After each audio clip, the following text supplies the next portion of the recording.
आज ज्या क्षणाची आमचे सगळे भाविक भक्तगण आतुरतेने वाट बघतायत असा आजचा जो रात्री 1 वाजता प्रथमपूजा होऊन ज्या महत्त्वाच्या क्षणाची सुरुवात होणार आहे तोच म्हणजे आमच्या महाशिवरात्री हा महामहोत्सव महास्थानाचा महामहोत्सव कुणकेश्वर।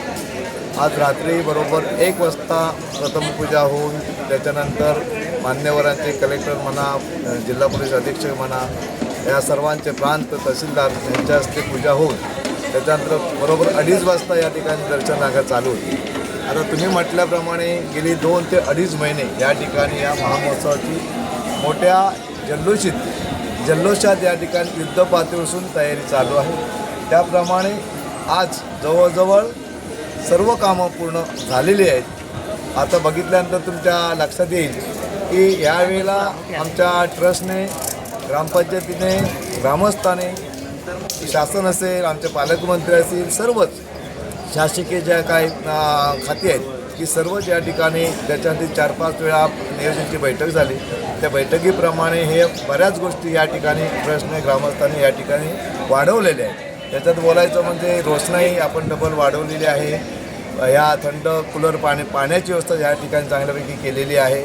त्याच्यानंतर या ठिकाणी जो हे आहे भक्तनिवास म्हणा किंवा स्वच्छतागृह म्हणा किंवा चेंजिंग रूम म्हणा किंवा पार्किंगची व्यवस्था म्हणा एसटीची व्यवस्था म्हणा ज्या काही सुविधा आहेत लाईटची व्यवस्था असेल आरोग्याची व्यवस्था असेल या सगळ्या खात्यांनी चांगल्या प्रकारे या ठिकाणी नियोजन केलेलं आहे आणि चांगल्या प्रकारे या ठिकाणी आजची जी होणारी यात्रा आहे जो 3 दिवसाचा 15, 16, 17 तेवढा जो महामहोत्सव आहे तो चांगल्या प्रकारे पार पडणार आहे।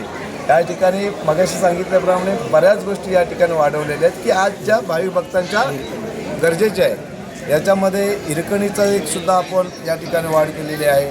त्याच्यानंतर पाण्याची व्यवस्था झालेली आहे। त्यानंतर आता हे या ठिकाणचे कलर काम आहे ते सुद्धा म्हणजे पूर्ण स्वच्छ करून सगळी मंदिरं छोटी मोठी मंदिरं सगळं स्वच्छ करून या ठिकाणी जबरदस्त या ठिकाणी कलर काम झालेलं आहे।